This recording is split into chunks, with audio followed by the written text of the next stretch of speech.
بسم الله الله أكبر.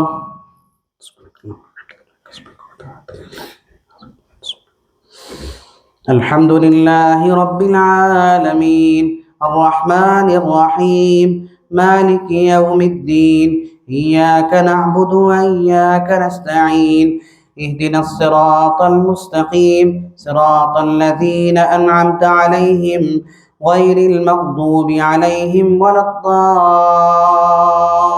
الضالين. ولقد خلقناكم ثم صورناكم ثم قلنا للملائكة اسجدوا لآدم فسجدوا إلا إبليس لم يكن من الساجدين قال ما منعك ألا تسجد إذ أمرتك قال أنا خير منه خلقتني من نار وخلقته من طين قال فاهبط منها فما يكون لك أن تتكبر فيها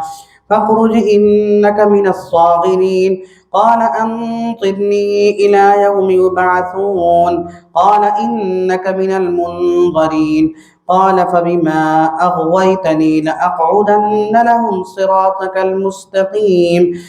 ثم لآتينهم من بين أيديهم ومن خلفهم وعن أيمانهم وعن شمائلهم ولا تجد أكثرهم شاكرين قال اخرج منها مذءوما مدحورا لمن تبعك منهم لأملأن جهنم منكم أجمعين ويا آدم اسكن أنت وزوجك الجنة فكلا من حيث شئتما ولا تقربا هذه الشجرة فتكونا من الظالمين فوسوس لهما الشيطان ليبدئ لهما ما وري عنهما من سوآتهما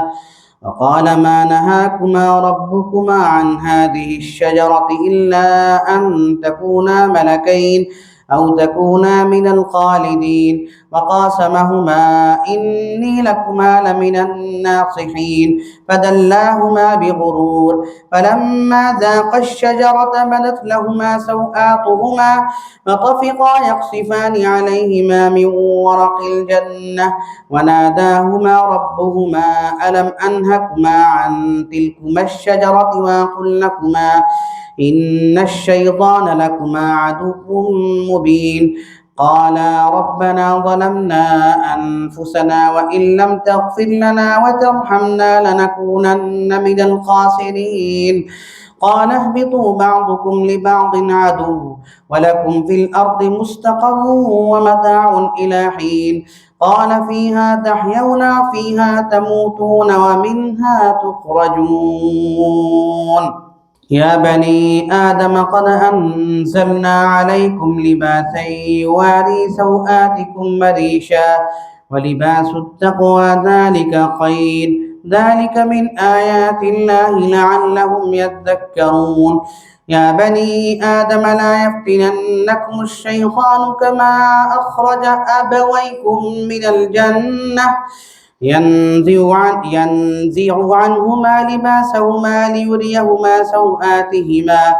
إنه يراكم هو وقبيله من حيث لا ترونهم إنا جعلنا الشياطين أولياء للذين لا يؤمنون وإذا فعلوا فاحشة قالوا وجدنا عليها آباءنا والله أمرنا بها قل إن الله لا يأمر بالفحشاء أتقولون على الله ما لا تعلمون قل أمر ربي بالقسط وأقيموا وجوهكم عند كل مسجد وادعوه مخلصين له الدين كما بدأكم تعودون فريقا هدى وفريقا حق عليهم الضلالة إنهم اتخذوا الشياطين أولياء من دون الله ويحسبون أنهم مهتدون يا بني آدم خذوا زينتكم عند كل مسجد وكلوا واشربوا ولا تسرفوا إنه لا يحب المسرفين قل من حرم زينة الله التي أخرج لعباده والطيبات من الرزق قل هي للذين آمنوا في الحياة الدنيا خالصة يوم القيامة كذلك نفصل الآيات لقوم يعلمون قل إنما حرم ربي الفواحش ما ظهر منها وما بطن والإثم والبغي بغير الحق وأن تشركوا بالله ما لم ينزل به سلطانا وأن تقولوا على الله ما لا تعلمون ولكل أمة أجل إذا جاء أجلهم ولكل أمة أجل فإذا جاء أجلهم لا يستأخرون ساعة ولا يستقدمون يا بني آدم إما يأتينكم رسل منكم يقصون عليكم آياتي فمن اتقى وأصلح فلا خوف عليهم ولا هم يحزنون والذين كذبوا بآياتنا واستكبروا عنها أولئك أصحاب النار والذين كذبوا بآياتنا واستكبروا عنها أولئك أصحاب النار هم فيها خالدون فمن أظلم ممن افترى على الله كذبا أو كذب بآياته أولئك ينالهم نصيبهم من الكتاب حتى إذا جاءتهم رسلنا يتوفونهم قالوا أين ما كنتم تدعون من دون الله قالوا ضلوا عنا وشهدوا على أنفسهم أنهم كانوا كافرين قال ادخلوا في قد خلت من قبلكم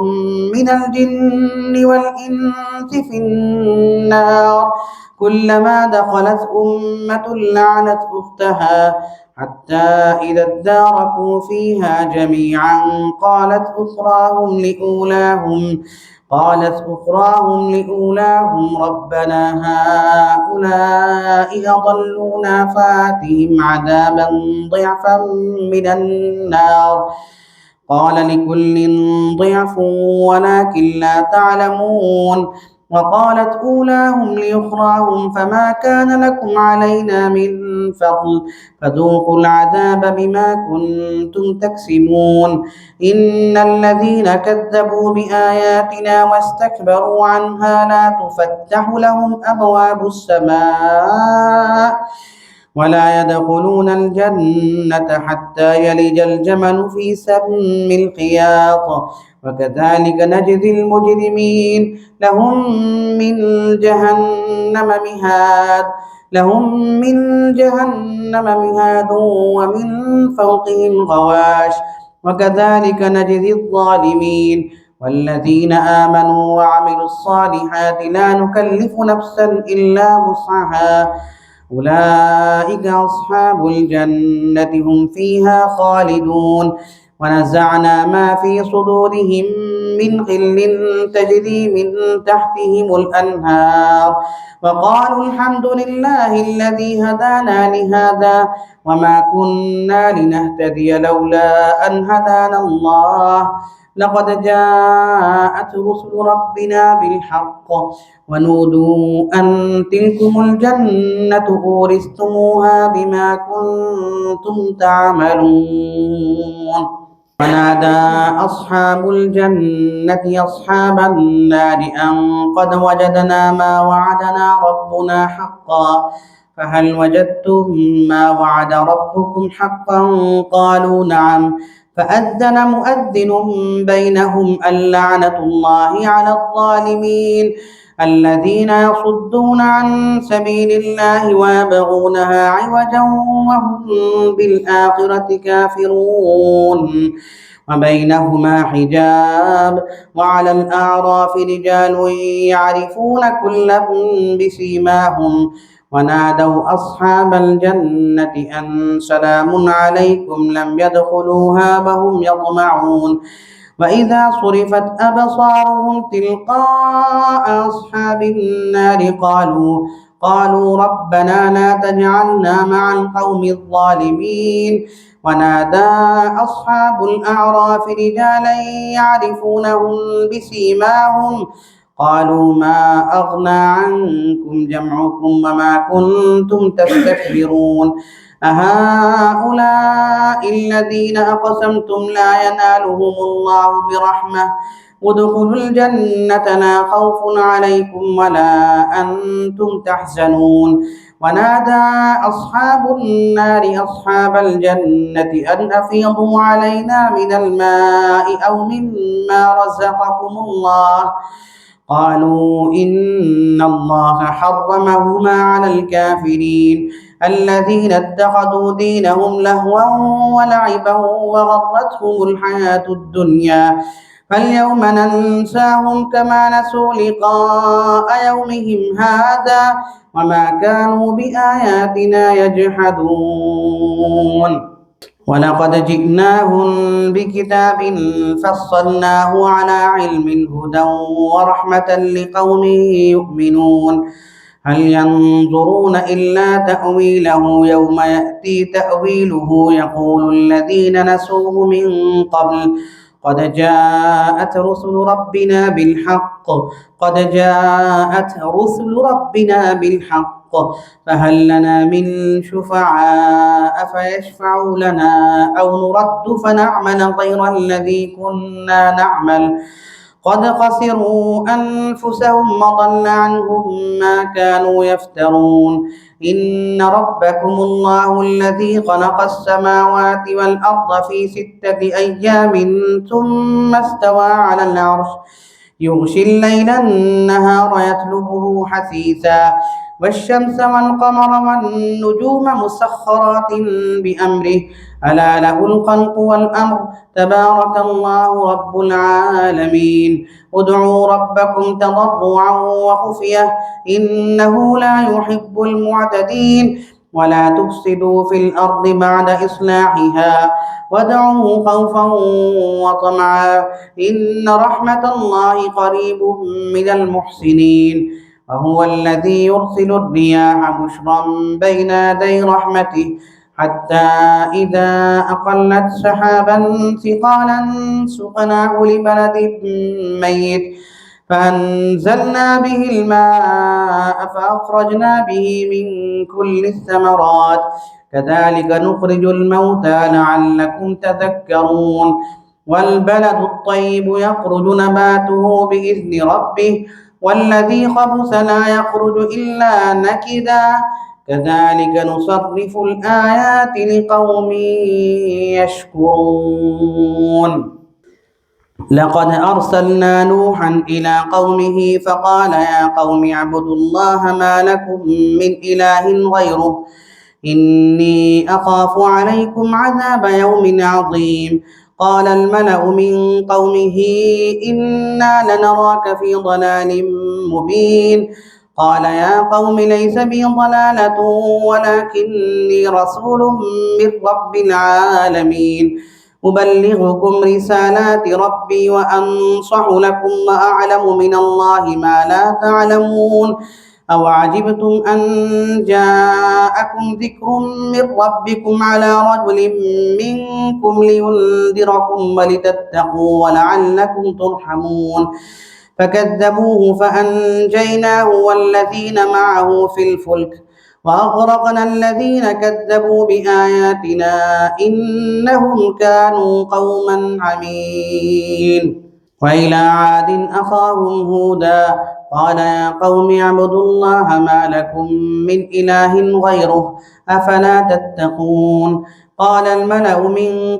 الملأ الذين كفروا من قومه إنا لنراك في سفاهة وإنا لنظنك من الكاذبين. قال يا قوم ليس بي سفاهة ولكني رسول من رب العالمين أبلغكم رسالات ربي وأنا لكم ناصح أمين. أو عجبتم أن جاءكم ذكر من ربكم على رجل منكم لينذركم واذكروا إذ جعلكم خلفاء من بعد قوم نوح وزادكم في الخلق بسطة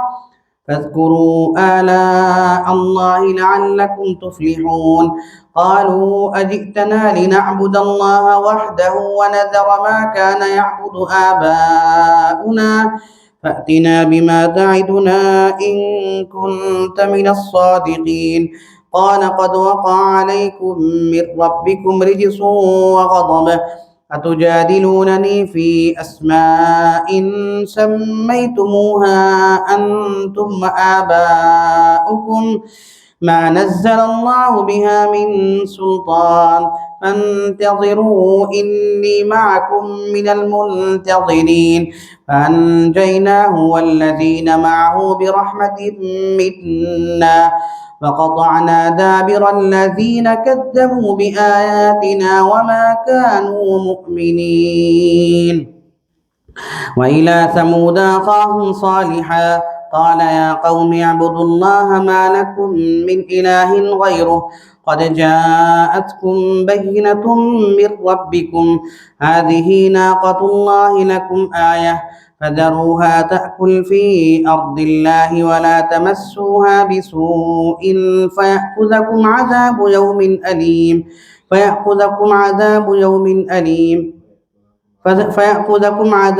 أليم واذكروا إذ جعلكم خلفاء من بعد عاد وبوأكم في الأرض تتخذون من سهولها قصورا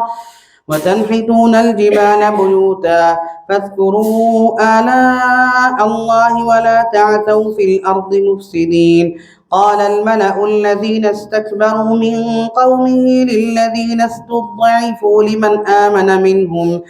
لمن آمن منهم أتعلمون أن صالحا مرسل من ربه قالوا إنا بما أرسل به مؤمنون قال الذين استكبروا إنا بالذي آمنتم به كافرون فعقروا الناقة وعتوا عن أمر ربهم وقالوا يا صالح ائتنا بما تعدنا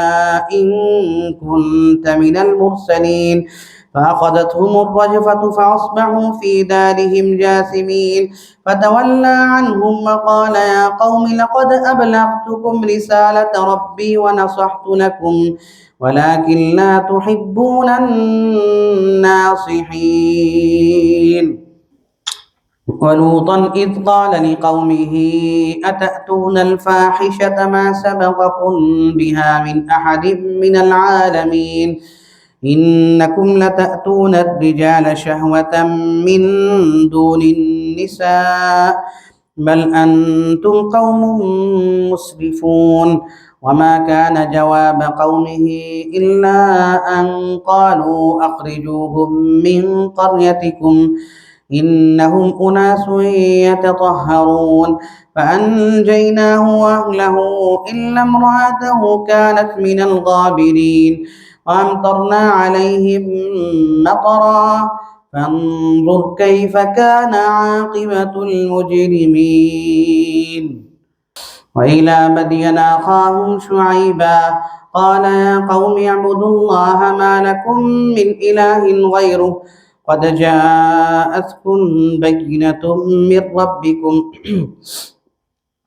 فأوفوا الكيل والميزان ولا تبخسوا الناس أشياءهم ولا تفسدوا في الأرض بعد إصلاحها ذلكم خير لكم إن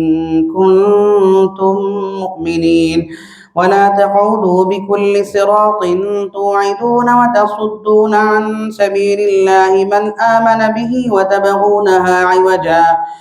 واذكروا إذ كنتم قليلا فكثركم وانظروا كيف كان عاقبة المفسدين وإن كان طائفة منكم آمنوا بالذي أرسلت به وطائفة لم يؤمنوا فاصبروا حتى يحكم الله بيننا وهو خير الحاكمين. الله رب العالمين اللهم صل وسلم على نبينا محمد وعلى آله وصحبه أجمعين. ربنا ظلمنا أنفسنا وإن لم تغفر لنا وترحمنا لنكونن من الخاسرين.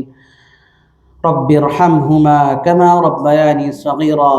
ربنا ظلمنا أنفسنا وإن لم تغفر لنا وترحمنا لنكونن من الخاسرین. اے کریم کا معاف فرما دیجئے یا اللہ، معاف فرما دیجئے یا اللہ، جو پڑھا اسے قبول فرما لیجئے یا اللہ، جو پڑھا اسے قبول فرما لیجئے یا اللہ، اسے قبول فرما لیجئے یا اللہ، کمی کوتاہی معاف فرما دیجئے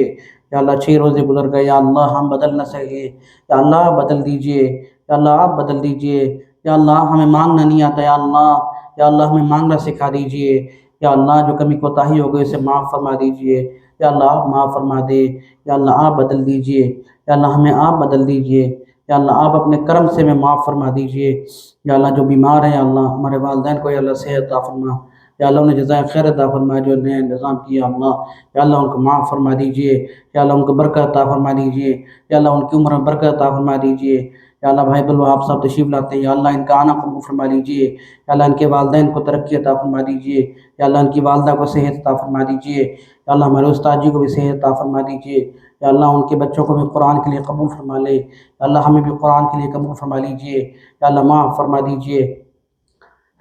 یا اللہ، معاف فرما دیجئے۔ ربنا آتنا في الدنيا حسنة وفي الآخرة حسنة وقنا عذاب النار. ربنا تقبل منا إنك أنت السميع العليم وتب علينا يا مولانا إنك أنت التواب الرحيم. وصلى الله على النبي الكريم وعلى آله وصحبه أجمعين برحمتك. صلاة جی